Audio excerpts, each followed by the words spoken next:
This is sort of a supplement on the fish tank. We wanted the top of the concrete to be 36 inches above the house gutter. That way, when you walk around the gutter, it's all like waist high on American-sized people, and chest high on the average Filipino. But they'll all be the same, or close to the same, not measured exactly, but look like it's part of the same build. Now, this is an advantage of slip forms. You see the bolt hole down here. There's actually a bolt in that hole. We got 1, 2, 3 bolts on that. Oh, that's because it's now the bottom. You'll notice that these other rows haven't even got bolts. Anyway, you can raise this form up to the lowest set of holes on the form. Go up here, and they'll match up to the what was the high set of holes on the previous pour. And that is the distance you see up here between, I got a pointer? Yeah. Between this hole, which made the top hole in the concrete you just poured, and this is the level of the concrete. I got that idea from Texas Filipino. If you try to maximize your lift, and this was the same as the bottom, the hole would be 1.25 inches from the top. And it's much more likely, especially if you're pouring 2 or 3 pours a week and you've only had a day cure time, that you could break off some of that concrete up here.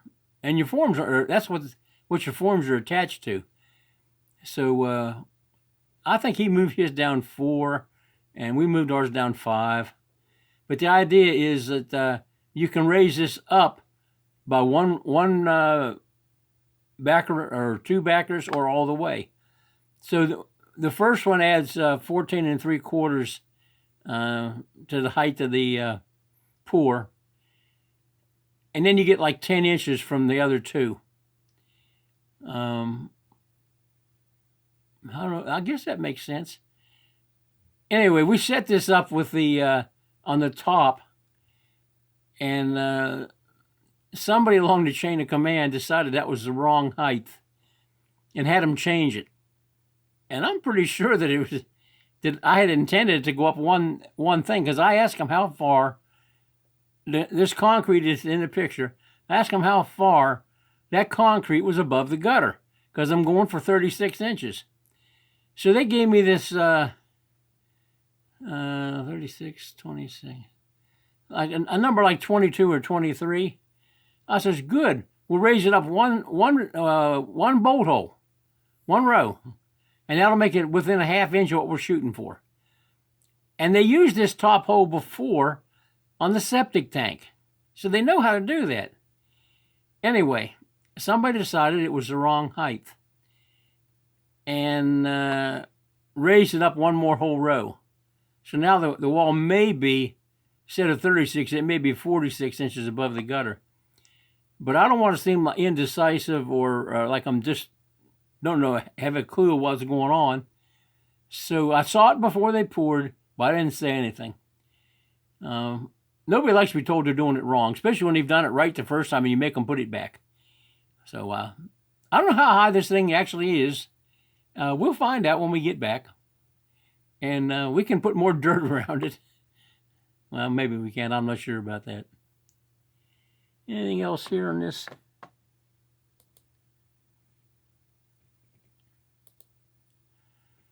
Oh, I found out something.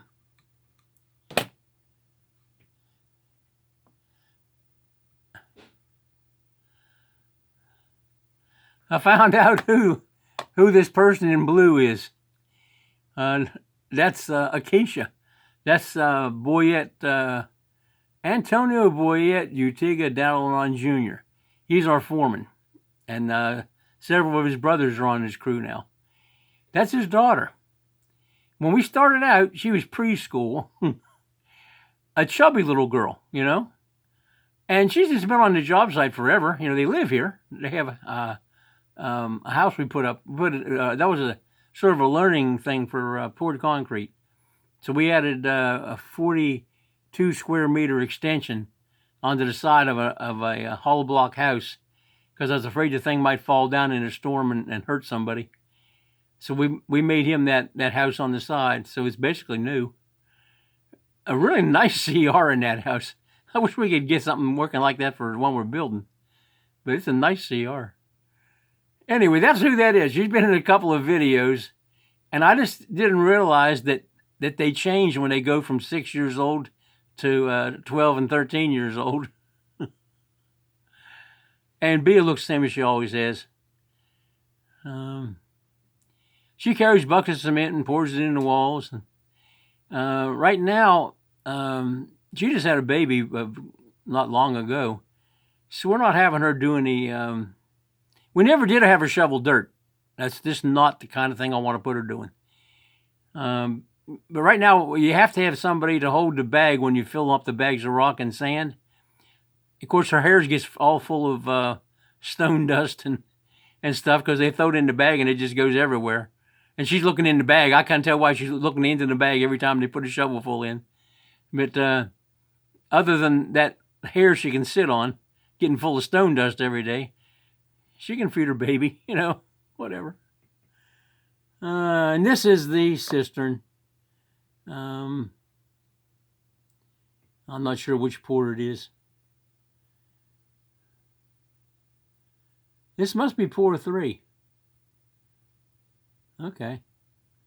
Yeah, because we didn't add anything. If we were going to add another part of a slip, like a 14-inch or 25 inches of slip on it, then we would have added some extension bars on this to tie it all together. And they would have been down 20 inches into the form and probably have an end bent on them as well. So this is the end of this this tank is when they put the concrete in this form. These forms they're walking on, we have what's called a spider beam across the atrium ceiling. It's a 10-legged thing with a 5-foot circle in the middle. It looks like a spider. So we named it spider beam. I suppose if you do the first one, you name it. It's like astronomers naming new comets, We got several things on this house that we've just named. It'll never catch on because nobody ever watches our videos. And probably nobody ever hear this one here. But in case somebody did actually click on it, my 13 subscribers, they watch at least half my videos. I got a few of them that have 0 views, but not too many. I actually got a comment last week from somebody. That was kind of a surprise. Anyway, we had 10 spokes, so that's both sides of every spoke. That's 20 panels, and they're 12 feet long. We use them for all kinds of things besides sidewalks, and I think we're going to use them for edge forms on the shrimp tank, where we only have to pour them part depth. If we wanted more than 24, it'd be a problem. But we don't even want 24. So these forms have 4 inches hangover on the framework underneath, and that's because when they're standing on edge, a piece of 2x3 Goodwood standing on edge brings it up to within 3/4 of an inch of the edge of the plywood, and that's how we put the wood between the spokes of the spider beam to make the actual ceiling. So I'm kind of thinking we poured the ceiling and the beams and the center all the same day. I remember that's our biggest pour, was 84 bags of cement. It would be 168 gravel and 252, no, the first is 252 gravel, the other number is the sand. 1, 2, 3 mix. If you keep your water down to the weight of the cement, the bag of cement, it comes out around 8,000 psi. If you put enough water in it, you can get it out of the mixer and get it out of the bucket. It drops to a little under 5,000. And we lose some of that down to 4,000 to 4,200 because of the intense heat and the wind blowing across it, taking the water away.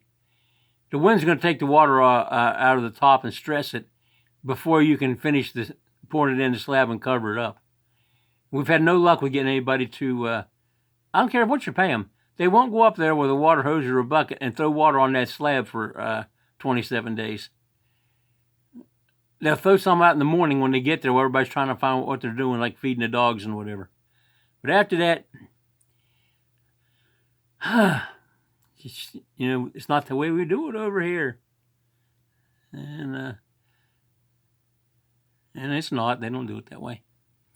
On the house columns, I got 2 little cracks, surface cracks. It can't go through 32 inches of column, but we had some surface cracks on that the first house column. And so starting with the second, and for the other 19 of them, we had a guy stand there with a 3-inch wide brush or bigger, or paint roller usually, and white latex Code Saver paint. It's cheaper than Boyson, and it's really high on solids content. It's actually pretty good paint. But I was just looking for something temporary to stop water from coming out of the concrete and flexible enough to work in the sun. And latex paints is for flexibility, and the brand name for cheap. It's only 20% cheaper, but it is cheaper. Anyway, we painted 1 coat on those things. As we pulled the forms off while they're still damp, they rolled the paint on them. We got no cracks on any of those columns. Any place we did that, we got no cracks. If you keep the water, if the hydration water is pretty close, even in the ballpark, 10% off, and you don't let it get away off the surface, then it doesn't stress the concrete, even sitting in the sun. So I'd recommend painting your columns. If you have to take it off, an angle grinder with a stiff wire brush will take it off.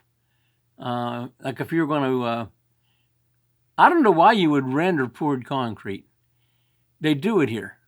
Either they just set the forms up so far out of plumb they look like crap, or they honeycombed because they didn't rod it or vibrate it, or beat on it with a rubber hammer or something to jar the sides so the air can get away from the concrete, and they get honeycomb. And if you're trying to hide something like that, yeah, you might want to render the whole thing rather than try to patch it with sand and cement. But anyway, this cistern here, you can see if you let it focus. You see the finish on that cement? With poured concrete, your whole house looks like that when it's poured. Now, anybody who has actually watched an older video will see how we put reinforced rendering pretty much the whole house, except the inside of those spline rooms upstairs. I just couldn't see doing that. We skim coated the ceiling. We didn't render ceiling. We skim coated them. But the outside of the house is rendered and skim coated. The reason being, when we put our forms up, we were working with people who had either been farmers or worked for somebody else on fishing boats. They had zero construction experience, which in a way is good. They only know the way you show them, and that's worked out really well. I recommend it. If you're on site and you know how it's supposed to go, and you have a translator, I would go with it. It saves you the 25% of the contractor, or architect's contractor, 25% the price of your house. It either makes the house bigger or cheaper, whichever way you want to use that money. So we're going to reuse those forms. We're going to not less than a full lift. I call them lifts. I don't know what people that actually do slip forms would call them. But every time I take the clamps out, the bolts out, and run the forms up and reset them, we call that a lift. I don't think that's the right name. I think it's just something that we all understand. A lot of things are that way. Since they had no experience and we were trying to use a word that we could translate, we have an odd language around here. Oh.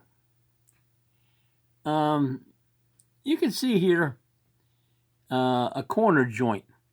Now you notice that there's a black thing between those 2 blue boards. I don't know if I can zoom a phone here. Oh, I did find out one thing. I can change the light level. Didn't know you could do that. Okay, you got two 2x3s here, and this piece of phenolic board between them. The phenolic board is on the panel coming this way, right? And the 2x3 is flat on it on the end with the screws going into the 2x3, of course. The one that meets it, the screws that come from the inside into the edge of one. So that way we clamp on this piece with the two boards and the bolts going through it, smashing it all together. And it's screwed about every 8 inches all along the lengths of them from the phenolic board side. And that's why this piece that's going between the boards here is why the one side of the corner form is different than the other. These forms, it's this piece and that piece were off of a 8-foot sheet, and this piece and that piece are off of an 8-foot sheet. There's no scrap. Every bit of the length you buy is in the form. And this little add-on video is now one of its own. It got its own life. We'll have to give it its own title. Isn't that a shame? That's the hardest part about this is the stuff it takes to load it. These boxes you fill in. Anyway, y'all have a real nice day. I don't know what I was going to make a video about, but it's turned into this.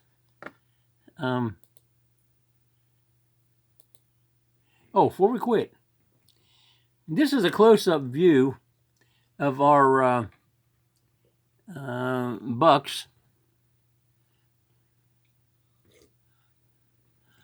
We got the big half door.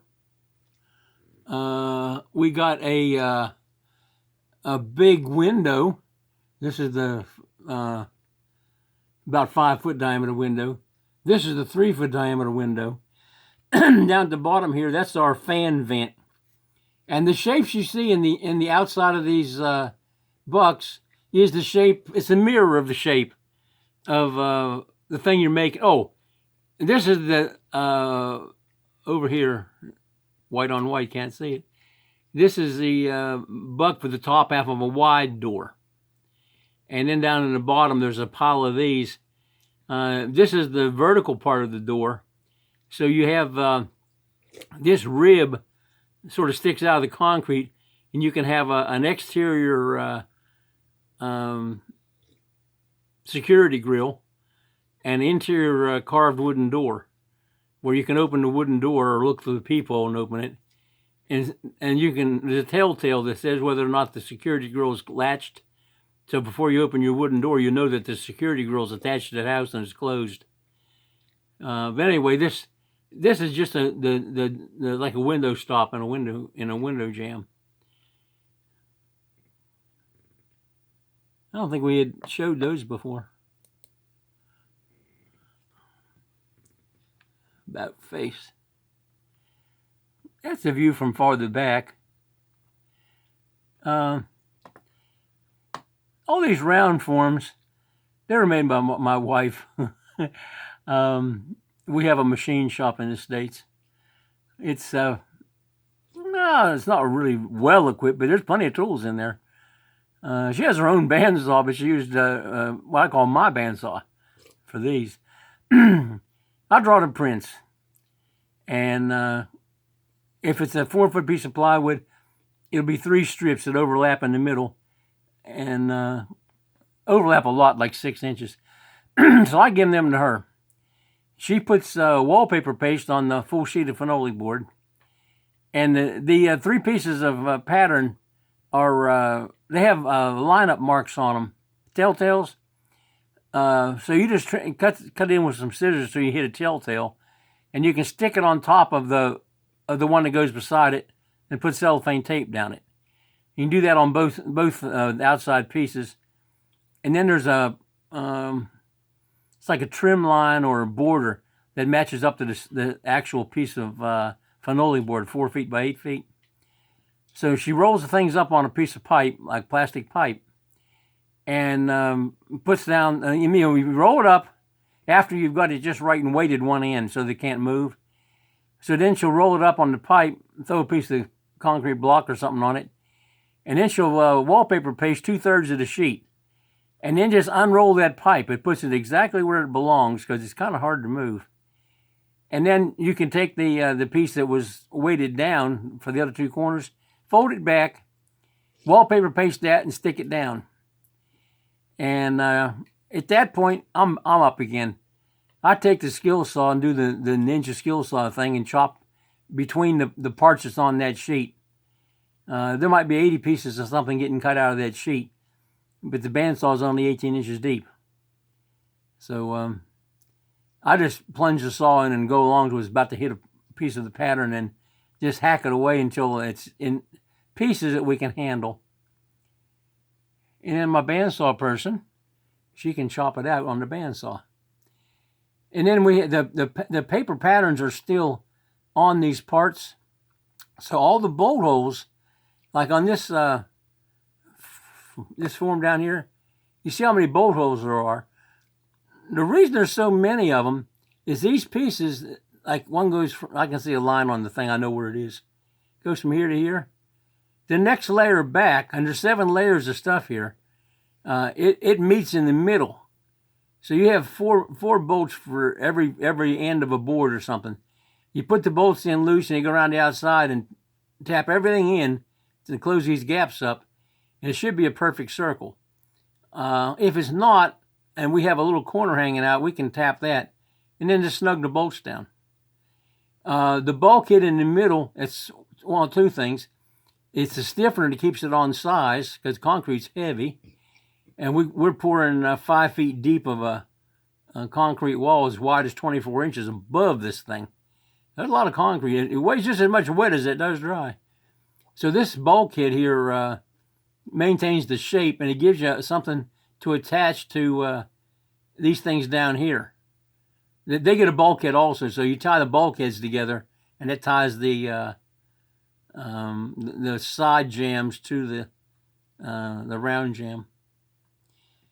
And the window bucks, the wide side goes out. It's a bigger circle, so that any water that penetrates has to jump up that and then up 2 inches into the center and over. So that's just to keep rainwater from running down the side of the house and into the house. I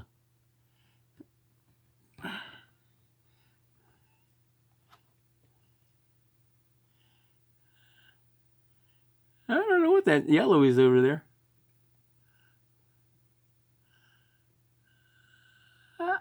I don't have any idea. It's not on the screen, that's for sure. Could be anything. Anyway, what I was going to look at here. That's one of our security grills that Benji Boy Welding made up.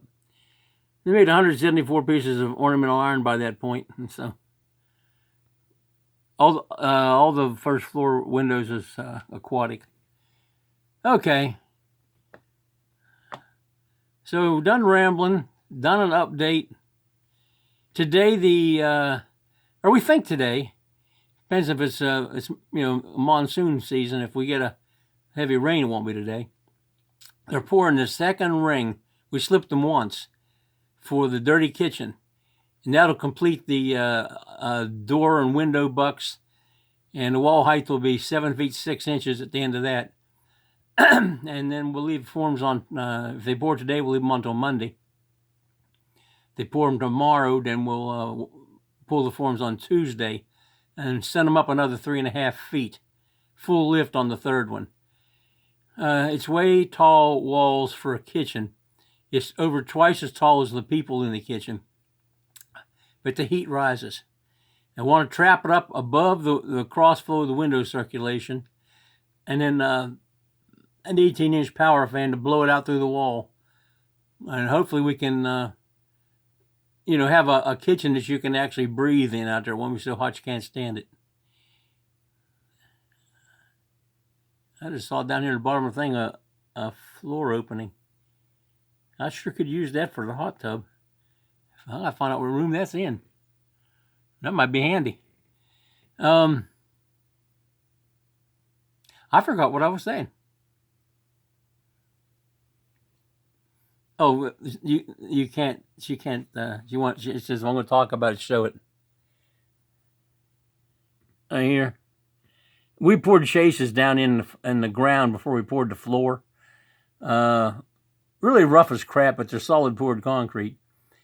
And then we have 4-inch pipe going out underneath of the tie beams that are between the columns at grade level.